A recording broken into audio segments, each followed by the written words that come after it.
மக்களை நம்பி தான் படம் எடுக்கிறோம். ஓடிடி நிறுவனமோ இல்லை மற்றதோ வந்து நம்மளை சப்போர்ட் பண்ணலன்றது வந்து செகண்டரி தான். பட் ஆனால் தியேட்டர் தான் வந்து எங்களுடைய ஒட்டுமொத்த நம்பிக்கை. தயாரிப்பாளர்கள் எவ்வளோ இன்வெஸ்ட் பண்ணுறோம் அப்படின்றது வந்து முக்கியமாக, அதே நேரத்தில் அது வந்து எங்ககிட்ட திருப்பி வரணுன்றதும் ரொம்ப முக்கியம். ஆனால் அது மக்கள்கிட்ட கரெக்டாக கொண்டு போய் சேர்க்கணும். அது மாதிரி நிறைய விஷயங்கள் இருக்குது.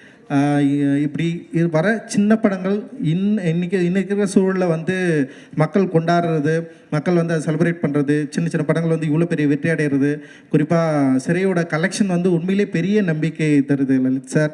நிச்சயமாக வந்து அந்த கலெக்ஷன், ஏன்னா வந்து படம் முன்னாடியே பார்த்து படம் ரிலீஸுக்கு முன்னாடியே நாங்கள் பார்க்குறப்போ வந்து இந்த அளவுக்கு வந்து படம் வந்து கலெக்ட் பண்ணோம் அப்படின்ற ஒரு நம்பிக்கை பெருசாக இல்லைன்னா ஒரு நல்ல படமாக இருக்கும், ஒரு வணிக ரீதியாக வெற்றி படமாக இருக்கும்னு நம்ம யோசித்தோம்.